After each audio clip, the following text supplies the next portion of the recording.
The reading today is from Matthew chapter 25, verses 1 through 13. And I'll be reading from Eugene Peterson's The Message. And if I could just share a couple notes that he has written in the copy of the Bible I have. He's been in chapter 24, Jesus has been talking about the coming of the Son of Man. And Peterson writes, "Come is a gospel verb. The distinctive biblical and Christian message is not that God is, but that he comes. And he's going to come again because that's the very nature of God, to come. That's his basic character. This is what God does. He comes, he arrives, he shows up. We look for his coming in the sensational, but he keeps surprising us in the ordinary. He comes to us in our pain, in our doubt, in our families, in our work. There is no place that he may not turn up." And so the reading from the 25th chapter. God's kingdom is like 10 young virgins who took oil lamps and went out to greet the bridegroom. 5 were silly and 5 were smart. The silly virgins took lamps, but no extra oil. The smart virgins took jars of oil to feed their lamps. The bridegroom didn't show up when they expected him, and they all fell asleep. In the middle of the night, someone yelled out, "He's here, the bridegroom's here, go out and greet him." The 10 virgins got up and got their lamps ready. The silly virgins said to the smart ones, "Our lamps are going out, lend us some of your oil." The wise virgins they answered, "There may not be enough to go around, go buy your own." They did, but while they were out buying oil, the bridegroom arrived. When everyone who was there to greet him had gone into the wedding feast, the door was locked. Much later, the other virgins, the silly ones, showed up and knocked on the door saying, "Master, we're here, let us in." He answered, "Do I know you? I don't think I know you." So stay alert. You have no idea when he might arrive. This is the wisdom of the Lord. Thanks be to God.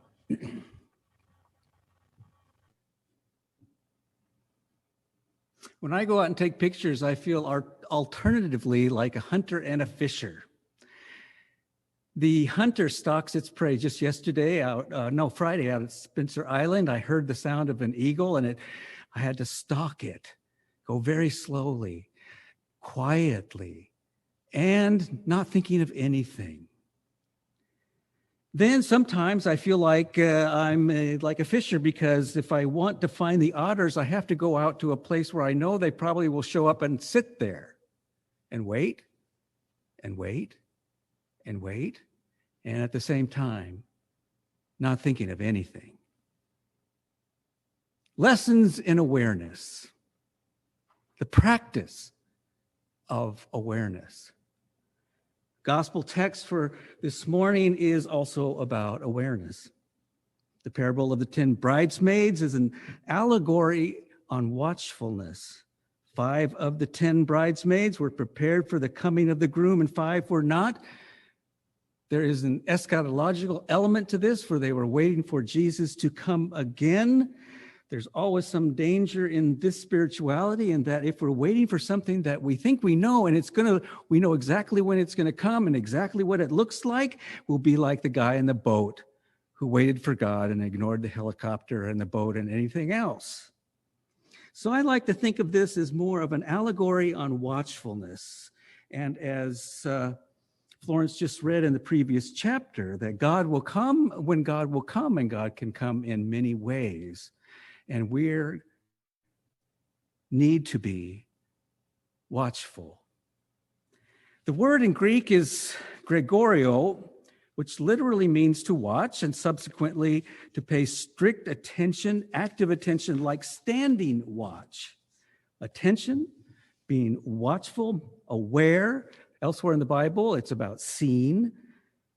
These are not givens. There's something that we have to learn. They become skills, and they need to be practiced. People have varying abilities of paying attention. Just like people, we all are in stages of faith. We all know the person who has the attention span of a gnat. Just because we're all human does not mean that we all have the equal ability to listen or be aware. From preschool on, we are training our children to listen, and it's hard for them. It's a great big thing to learn. And in preschool class, there will be huge variance in abilities, and this takes work to be aware. It's work of a lifetime. In the process of learning meditation, I learned a lot about attention, the practice of watching what I was thinking, what I was paying attention to. The tendency that we often face is to associate our identity with our thoughts and our feelings. There's a big difference between having feelings and being feelings. It's a big developmental change to step back and be able to watch our own thoughts and our own feelings. Thoughts pop into our head all the time.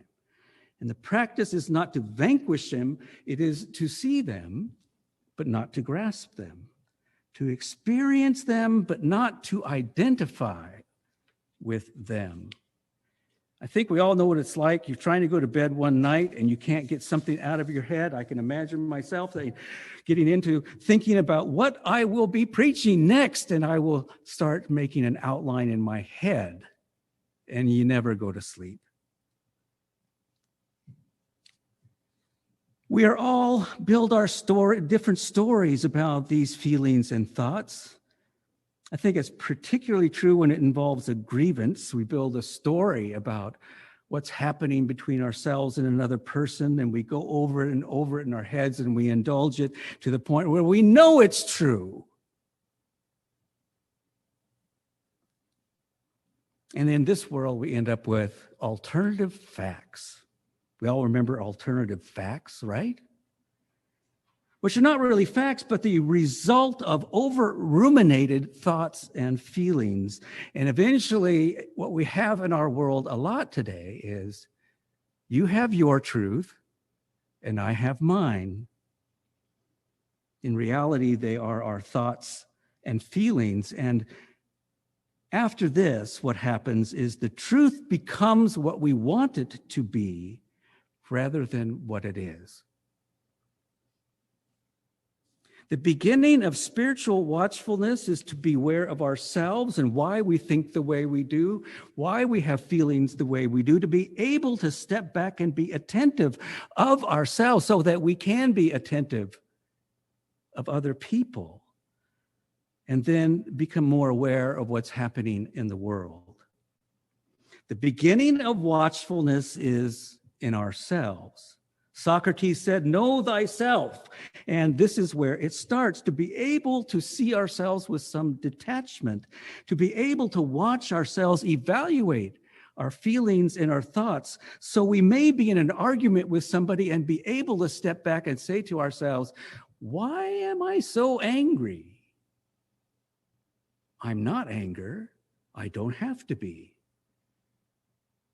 And once we do that, we might be able to let go and become aware of the person that we are arguing with.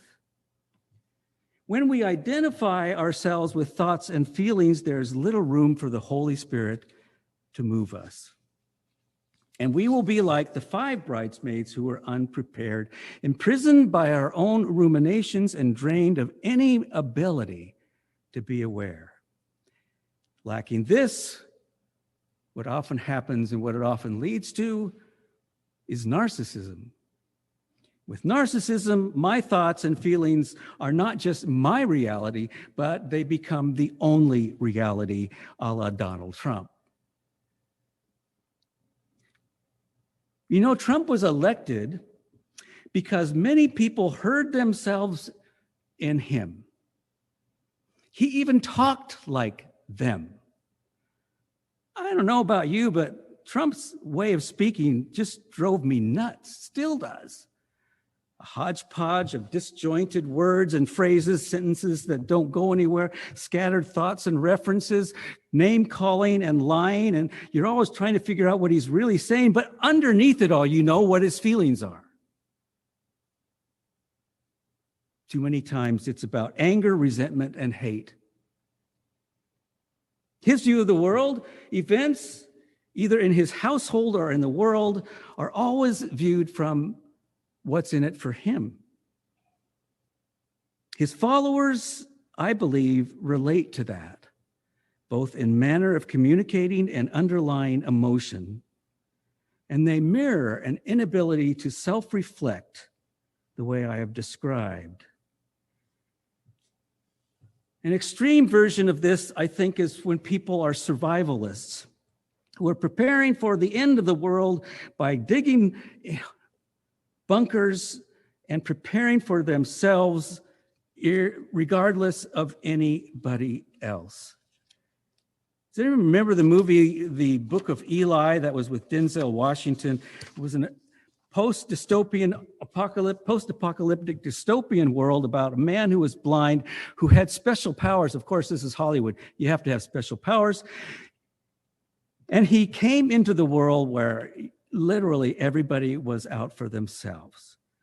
Later, we learned that Eli had memorized the Bible. So here was the blind man who could not see, but could, and everybody else who had eyes that worked but did not see. Do you have eyes but do not see? Do you have ears but do not hear? Do you not remember? Jesus said. This has presented a big problem for our democracy. If many people are merely looking at things to the benefit of themselves, there inevitably will be division and chaos. When I am the center of how I view the world, I am necessarily short-sighted, ignorant, and blind. And this is what we had in our election. I've been disappointed with elections for a long time, but this one really was aggravating. In the debates, the first debate particularly, it was hardly possible to have a normal question and response. Rather than substantive policy discussions, it was just an argument full of name-calling, speaking over each other. And in the words of Donald Trump, it was a disgrace. A few weeks ago, I found an article in the Seattle Times, an op-ed by a man named Roger Cohen in the New York Times, and the article was entitled, "The Shrinking of American Minds." And he said, among the words or phrases that were never spoken in the two presidential debates were Syria, human rights, drones, democracy, inequality, dictatorship, Israel, Palestine, Middle East, United Nations, World Health Organization, Guantanamo, European Union, Britain, Brexit, France, Italy, Hong Kong, anything in Africa, South America, terrorism, multilateral, authoritarianism, alliance. How can we be prepared for the future when we are always battering around lies and sound bites and not really seeing the world? What Trump did throughout his wonderful political career is to make himself the biggest issue. Not healthcare, not climate change, not immigration, even. And his MAGA hats. In the past, I've wanted to translate that into make America white again. But I think it really is for Trump, make me great again. Make America great again is a short-sighted, supercilious path toward blindness, arrogance, and unpreparedness. At the center of our unpreparedness, as we have witnessed, has been our reaction to the coronavirus.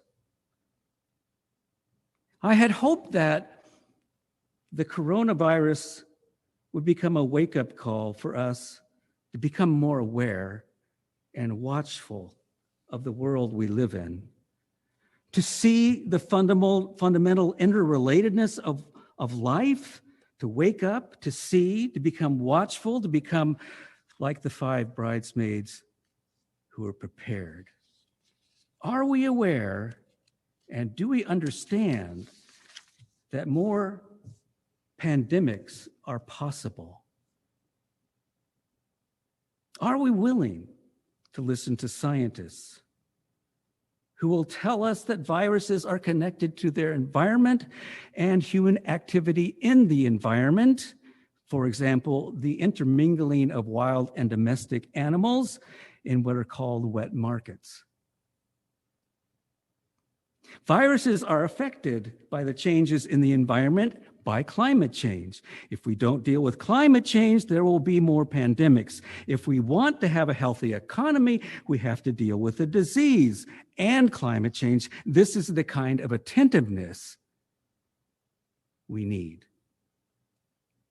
God didn't cause the virus, but God is working in the midst of it. God's power isn't omnipotent to every occasion, but every occasion is the possibility for the Spirit to move us, to bring healing and guidance and encourage us and inspire us to turn our imaginations to the better angels of our nature and to be more watchful, open-minded, and aware. I think this election has been the most closed-minded, unaware election ever. I am relieved. I want you to understand.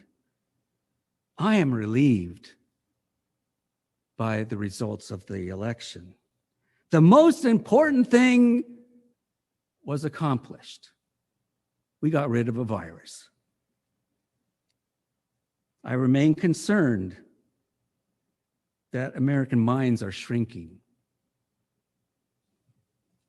The fact that this election was so close it could have gone the other way makes me terribly nervous.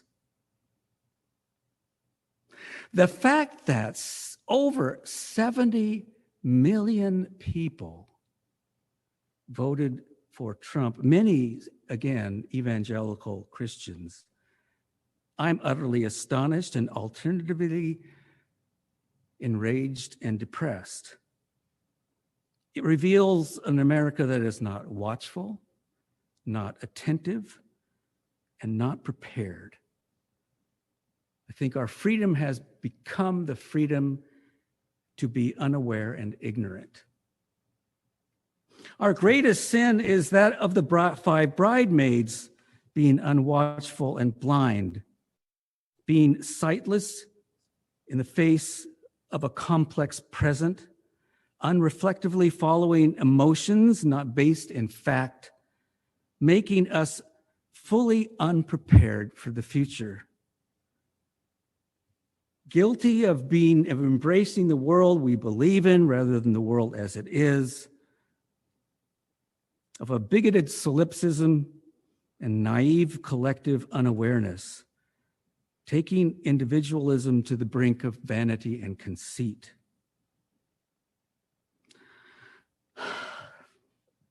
Many individuals and collectively as a culture, we are not prepared for the future. Most of all for the return of Jesus. Yes, I'm very relieved. I really am. But I'm only cautiously hopeful. And I imagine that, or I feel that what I should be doing is bringing you words of hope today. We've rounded the curve. We shall overcome. The virus is going to be vanquished, and I want to be able to say these things as true, yet I fear much damage has been done, and the work that sits before us is like a lump of clay. Will truth and honesty and character matter again? Or have these been washed away with our lack of awareness? Will the divisions in our country be healed, or do we live in different worlds and the visions that we hold are entirely incompatible? Are we able to step back and to see ourselves? Are we aware of ourselves, our thoughts, and our feelings in order to be prepared and to invite relationship and dialogue and change? Or are we going to live in a world where you have your truth and I have my truth? So I kind of have to apologize to you for letting you down. Perhaps I've been hit too many times in life and I become too cynical to hope. So this is my challenge. I would like you to offer words of hope. I need them. Send them to me and I will do something with them and I will present them to all of us. Please, offer me your words of hope so that together we may keep hope alive. Amen.